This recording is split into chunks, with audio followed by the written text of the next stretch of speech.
Hey everybody, just wanted to share the fifth cane that I've made. This is another one out of red oak.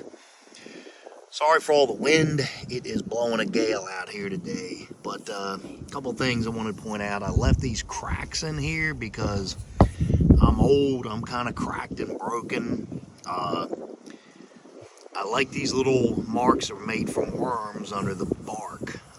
But I'm going to leave the hook on here for the time being and just see how it is. So hope you like this, and thanks for watching.